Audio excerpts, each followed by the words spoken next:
লুচি দেখতে পাচ্ছ বন্ধুরা, লুচি প্রেমিকা সবাইকে মিষ্টি দেওয়া হয়ে গেছে।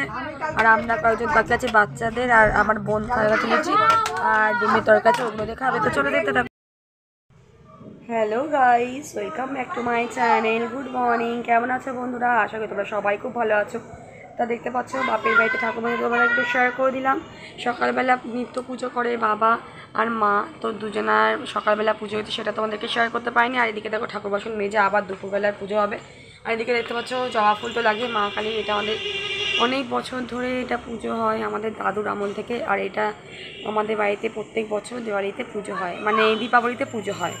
তো দেখো এখানে লক্ষ্মী মায়ের মূর্তি দেখতে পাচ্ছ। আর এদিকে সবাই পুজো শুরু করেছে আর বাবা মা স্নান করছে, তার জন্য আমি একটুখানি ভাবলাম যে তোমাদেরকে শেয়ার করি। তো সকাল থেকে কিছুই চাটা শেয়ার করতে পারলাম না, তো চলো আজকে কী করবো সমস্ত কিছু শেয়ার করবো।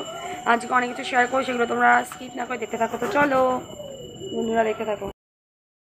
দেখো বন্ধুরা, এখানে বাঁধাকপির পকোড়া ভাজা আছে। ওই জন্য বাঁধাকপিটাকে সেদ্ধ করে নিয়ে এটার মধ্যে বেসনটা একটু পেঁয়াজ কুচি দিয়ে লবণ হলুদ মিশিয়ে দিয়ে পকোড়াগুলোকে দেখো তেলে দেওয়া হয়ে গেছে। আর আমার বাঁধাকপির পকোড়াটা খুব ভালোবাসে, তার জন্য আমার বাবা আজকে এটা দেখো ভেজে ছাড়াচ্ছে। তো বাবারা যদি বাবাদের কাছে যদি মেয়েরা যদি আবদার করে তা না পেরে পারে বলো। তো যেহেতু আমরা মা বাবার দুটোই মাত্র সন্তান, দুটোই বোন, তো আমাদের আবদার পূরণ করে আমার মা বাবা যতটুকু পারে সাধ্য অনুযায়ী। তো দেখো কি সুন্দর পকোড়াগুলো ভাজা হয়ে গেছে। আর দেখে কার কারে খেতে ইচ্ছা করছে বলো, তো চলে এসো আমাদের বাড়িতে। তো আমার ছেলেকেও দুটো পকোড়া বন্ধুরা গরম গরম একদম বাঁধাকপি পকোড়া রেডি, সেটা তোমরা দেখে নাও। বাচ্চারা খুব ভালোবাসে, এখন দিয়ে দিয়েছে খাটের মধ্যে ফার্স্ট টাইম পকোড়া খাচ্ছে, কেমন লাগছে গরম গরম। আর ওর দিদা পাশে শুয়ে রয়েছে।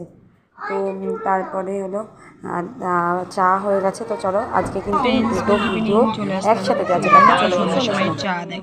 বিকেলবেলা চা চলে আসছে, চায়ের সাথে আমি বিস্কিট নিয়েছি। আর দেখো বানানো হয়েছে রাতে ডিনার, দেখো ভুজিয়া অনেকটা, তো দেখতে পাচ্ছ ভুজিয়া রেডি। আমরা রুটি খাই রাতে, সাথে রুটি। তো চলো আজকে লাগছে ভিডিওটা অবশ্যই কিন্তু কমেন্টে জানাবো। যেহেতু বাপের বাড়িতে ছিলাম সেই সমস্ত ভিডিও দেখালাম, শেয়ার করলাম। টাটা, ভালো থেকো, সুস্থ থেকো, দেখা হচ্ছে অন্য কোনো ব্লগ।